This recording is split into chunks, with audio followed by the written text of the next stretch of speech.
Halo Sobat Book Reading 12 yang berbahagia. Jumpa lagi. Kita akan melanjutkan pembacaan buku kita. Pada episode kali ini kita masih membaca buku Renungan Sufi Membuka Tirai Kegaiban karya Jalaluddin Rahmat. Kita akan membacakan bagian kedua, Berusaha Menjadi Kekasih Allah, sub bagian dari karena Allah menuju untuk Allah. Bismillahirrahmanirrahim. Rasulullah Shallallahu Alaihi Wasallam pernah ditanya sahabatnya berkenaan dengan tafsir Al-Quran surah Al-Kahfi ayat 110. Dan siapa yang mengharapkan akan menemui Tuhannya, hendaklah dia mengerjakan pekerjaan yang baik dan janganlah mempersekutukan dalam menyembah Tuhannya dengan siapapun. Beliau menjelaskan, siapa saja yang salat karena ingin dilihat manusia, dia sudah musyrik.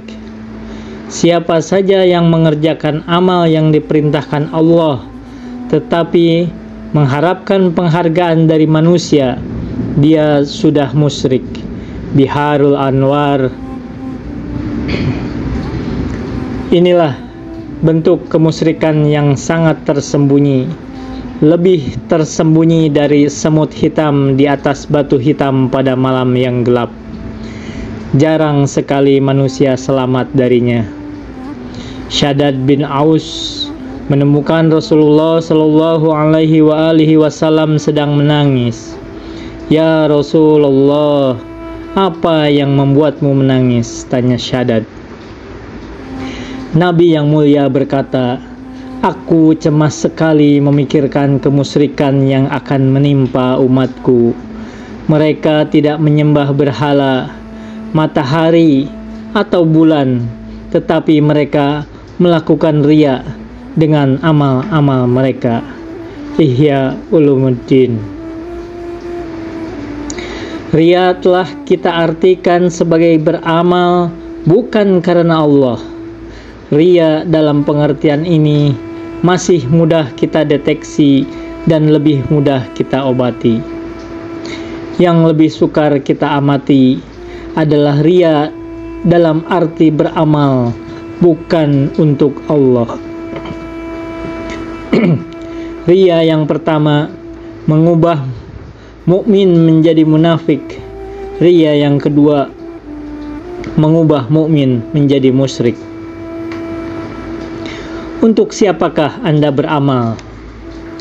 Bila jawaban Anda untuk memperoleh kemenangan ridha manusia, Anda musyrik. Bila untuk mencapai ridha Allah, Anda orang yang ikhlas. Tidak sulit bagi Anda menghindari amal yang ditujukan untuk memperoleh ridha orang lain. Bersamaan dengan kedewasaan psikologis dan kepercayaan diri yang tinggi, Anda tidak merasa perlu lagi dengan pujian atau penghargaan orang lain. Anda melakukan apa saja semata-mata karena Allah memerintahkannya. Tidak peduli apapun reaksi orang lain terhadap perbuatan Anda. Anda tetap memberikan pertolongan kepada orang yang menderita kesulitan. Tidak jadi soal apakah orang itu berterima kasih atau tidak, bahkan walaupun orang itu membalas susu dengan air tuba. Anda bergeming dari keyakinan Anda, sekalipun orang-orang mencemooh, mengejek, bahkan mengkafirkan Anda. Anda telah selamat dari upaya mencari keridhaan orang lain, tetapi belum tentu Anda selamat dari upaya mencari keridhaan diri sendiri. Anda boleh jadi masih beramal demi kepentingan diri sendiri. Amal Anda sudah karena Allah, tetapi belum untuk Allah. Keikhlasan Anda baru mencapai tingkat elementer karena Allah, belum mencapai tingkat pertengahan, intermediate untuk Allah, dan tentu saja masih jauh dari tingkatan advance maju kepunyaan Allah. Seperti Anda ketahui, lillah berarti karena Allah, untuk Allah, dan kepunyaan Allah. Beramal untuk kepentingan Allah, bukan untuk Dia. Ibn Arabi, sufi besar yang dikenal sebagai Khatamul Aulia atau Syekhul Akbar, menyebutkan bahwa dalam tahap ini Anda masih terbenam dalam la huwa, bukan Dia. Bila Anda memberikan pertolongan supaya Anda suatu saat ditolong Allah ketika berada dalam kesulitan, Anda beramal untuk keselamatan Anda. Bila Anda mendawamkan zikir dan wirid tertentu supaya Allah memberikan kekuatan gaib kepada Anda beribadah untuk kekuatan Anda. Bila Anda menjalankan riyadhah batiniyah dengan memasuki atau menjalani tarekat supaya kasyaf tersingkap, hijab terbuka, sehingga Anda masuk ke dalam alam malakut, Anda berbuat untuk memuaskan keinginan Anda. Dalam semua contoh itu, Anda masih belum bisa meninggalkan rumah Anda, yakni ego Anda. Definisi yang luas tentang syirik dalam ibadah yang meliputi berbagai tingkatannya adalah memasukkan ridho siapapun selain Allah, baik itu diri sendiri maupun orang lain. Bila dilakukan untuk kesenangan orang lain, amal itu adalah syirik lahiriah yang disebut riya dalam fikih. Jika dilakukan untuk kesenangan sendiri, ia adalah syirik batiniah yang tersembunyi. Yang ini pun membatalkan ibadah menurut pandangan para ahli makrifat dan membuat ibadah itu tidak diterima Tuhan. Contoh-contohnya adalah melakukan sholat malam untuk meningkatkan penghidupan, memberikan sedekah untuk keselamatan dari bencana, atau mengeluarkan zakat supaya kekayaan bertambah. Yakni ketika orang melakukan perbuatan itu untuk memperoleh hal-hal ini dari rahmatnya. Walaupun ibadah-ibadah itu sah, dan orang yang melakukannya dianggap telah melaksanakan kewajiban dan memenuhi persyaratan syariat, ibadah-ibadah itu bukanlah menyembah Allah, bukan juga ditandai dengan keikhlasan dan kemurnian tujuan. Ibadah-ibadah semacam itu ditujukan untuk tujuan-tujuan duniawi dan memuaskan hawa nafsu. Karena itu, tindakan orang tersebut tidak benar adanya. Begitu pula jika ibadah dilakukan karena takut neraka dan merindukan surga, ibadah itu bukan untuk Allah dan tidak didasarkan pada niat yang ikhlas. Kita dapat mengatakan bahwa ibadah seperti itu hanyalah untuk setan dan diri sendiri. Ridha Allah tidak menjadi niat orang yang melakukan ibadah tersebut, sehingga ibadahnya dihitung syirik. Dia telah menyembah berhala besar, induk dari segala berhala, yaitu berhala hawa nafsunya sendiri. Imam Khomeini, Al-Arba'un Hadisun. Seperti telah disebutkan tadi, sangat sedikit orang yang selamat dari syirik ini. Hanya karena rahmat Allah juga Dia memberikan ampunan, mudah-mudahan kepada hamba-hambanya yang belum mencapai tingkat ikhlas untuk Allah. Ali bin Abi Thalib karamallahu wajhah berkata, ada kaum yang menyembah Allah karena mengharapkan pahala. Inilah ibadah pedagang. Ada kaum yang menyembah Allah karena takut. Inilah ibadah budak. Dan ada kaum yang menyembah Allah karena bersyukur kepadanya. Inilah ibadah orang merdeka. Syarah Nahjul Balaghah. Ibadah untuk Allah lahir karena syukur, rasa terima kasih, rasa berutang budi kepadanya. Yang mendorongnya untuk mengabdi kepada Allah bukan lagi keinginan akan pahala atau ketakutan akan siksa, tetapi cinta kepadanya.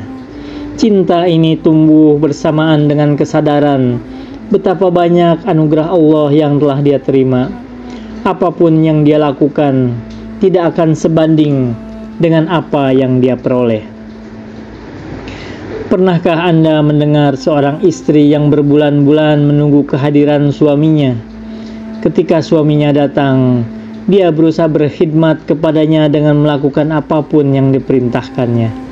Dia lakukan semuanya dengan hati yang bahagia. Tidak terpikir olehnya keinginan untuk mendapat upah atau ketakutan akan siksaan. Seluruh perhatiannya terpusat pada kebahagiaan suaminya. Dia hanya memikirkan apakah perilakunya menyenangkan suaminya atau tidak, bukan apakah dia akan diberi uang atau diancam pukulan. Satu-satunya yang dia takuti ialah kehilangan suaminya lagi. Inilah pengkhidmatan istri yang sejati, pengkhidmatan yang lahir karena cinta. Dari mana cinta yang tulus itu datang? Dari rasa syukur, dari rasa terima kasih yang mendalam, dari kesadaran akan segala kebaikan suaminya. Dia tahu bahwa suaminya telah memberinya kebahagiaan yang tidak lagi dapat dia balas. Di hadapan suaminya, dia merasa tidak sanggup lagi melakukan apapun yang sepadan dengan apa yang dilakukan suaminya kepadanya. Bila kini dia menjerang air pada waktu dini hari untuk mandi suaminya, atau bekerja keras mempersiapkan makanan kesenangan suaminya, dia tidak mengharapkan upah yang lebih tinggi. Dia hanya ingin membuat kekasihnya bahagia. Seperti istri itu terhadap suaminya, begitu juga seorang hamba yang ikhlas berbakti kepada Tuhan yang dicintainya. Dia tidak lagi menghiraukan ganjaran dan siksaan. Seorang penyair Persia menulis, "Dalam hati kami tidak ada tempat bagi selain kekasih. Berikan kedua dunia kepada musuh, bagi kami cukuplah sang kekasih." Perhatikan ibadah yang Anda lakukan. Anda telah mencapai tingkat ikhlas untuk Allah bila Anda menghabiskan sebagian besar dalam zikir dan sholat, dan Anda tidak merasakan lelah atau mengantuk. Bahkan, Anda tersentak ketika azan subuh telah terdengar. Sebentar lagi siang datang, dan Anda akan kehilangan kenikmatan beraudiensi dengan Allah. Atau Anda senang mengenyangkan orang yang lapar, memberi pakaian kepada orang-orang yang telanjang, menghibur orang yang kesusahan, karena di situ Anda menemukan Allah Subhanahu wa Ta'ala. Akan selalu terngiang di telinga Anda panggilan ilahi, "Carilah aku di tengah-tengah orang yang hancur hatinya." Hadis Qudsi. Nabi Muhammad sallallahu alaihi wasallam tentu saja contoh utama hamba Allah yang beribadahnya hanya untuk Allah. Aisyah bercerita bagaimana Nabi sallallahu alaihi wasallam bangun pada tengah malam. Beliau terus-menerus beribadah sambil tidak henti-hentinya menangis. Ketika sahabat bertanya mengapa Nabi harus beribadah seperti itu, bukankah Allah telah mengampuni seluruh dosanya, yang dahulu maupun yang kemudian? Nabi sallallahu alaihi wasallam berkata, "Afala akuna abdan syakura?" Bukankah aku belum menjadi hamba yang bersyukur? Salah seorang cucu Nabi sallallahu alaihi wasallam digelari Zainal Abidin, penghias ahli ibadah, dan as-sajad, yang banyak sujud. Dia mewariskan kepada kita doa-doa yang panjang dan menyentuh hati. Salah satu doanya kita kutipkan untuk mengakhiri tulisan ini. Tuhanku, runtunan karuniamu telah melengahkan aku untuk benar-benar bersyukur kepadamu. Limpahan anugerahmu telah melemahkan aku untuk menghitung pujian atasmu. Iringan ganjaranmu telah menyibukkan aku untuk menyebut kemuliaanmu. Rangkaian bantuanmu telah melalaikan aku untuk memperbanyak pujian kepadamu.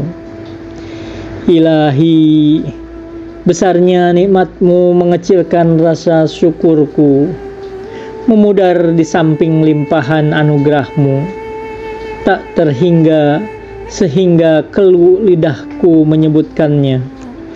Karuniamu tak terbilang sehingga lumpuh akalku memahaminya. Bagaimana mungkin aku berhasil mensyukurimu, karena rasa syukurku kepadamu memerlukan syukur lagi. Wa ma taufiqi illa billah, alaihi tawakkaltu wa ilaihi unib.